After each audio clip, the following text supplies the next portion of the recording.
Campus diary എന്ന ചിത്രത്തിലൂടെ വെള്ളിത്തിരയിലും താരമായി വി.എസ്. ചിത്രം കാണാൻ വി.എസ്. കുടുംബസമേതമാണ് എത്തിയത്. ആദ്യമായി അഭിനയിച്ച സിനിമ കാണാൻ ഭാര്യയെയും മകനെയും കൂട്ടിയാണ് വി.എസ്. തിയേറ്ററിലെത്തിയത്.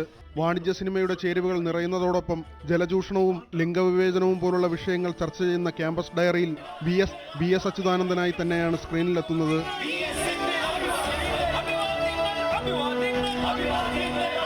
ജീവജലമില്ലാതെ ഉഴലുന്ന ജനതയുടെ മോചനത്തിനായി ഒരു കൂട്ടം വിദ്യാർത്ഥികൾ നടത്തുന്ന പരിശ്രമങ്ങൾക്ക് കരുത്തായി വി.എസ്. എത്തുന്നതോടെ സിനിമ പച്ചയായ യാഥാർത്ഥ്യങ്ങളുടെ നേർക്കാഴ്ചയാകുന്നു. സിനിമ ഏറ്റവും നന്നായിട്ടുണ്ട്. ജനങ്ങൾക്ക് പുതിയൊരു സന്ദേശമാണ് കാരിക്കടവ് നൽകിയിരിക്കുന്നത്. സുദേവ് നായർ പ്രധാന കഥാപാത്രമാകുന്ന ചിത്രത്തിന്റെ അവസാന രംഗങ്ങളിലാണ് വി.എസ്. എത്തുന്നത്. സീൻ കുറവാണെങ്കിലും നായക പ്രാധാന്യമുണ്ടല്ലോ എന്ന ചോദ്യത്തിന് വി.എസിന്റെ പ്രതികരണം. അതെല്ലാം അഭിപ്രായം പറയുന്നത് നിങ്ങളാണ്. ജീവൻദാസ് സംവിധാനം ചെയ്ത ചിത്രത്തിൽ പശുവും പ്രധാന കഥാപാത്രമായി എത്തുന്നുണ്ട്. ന്യൂസ് 18 തിരുവനന്തപുരം.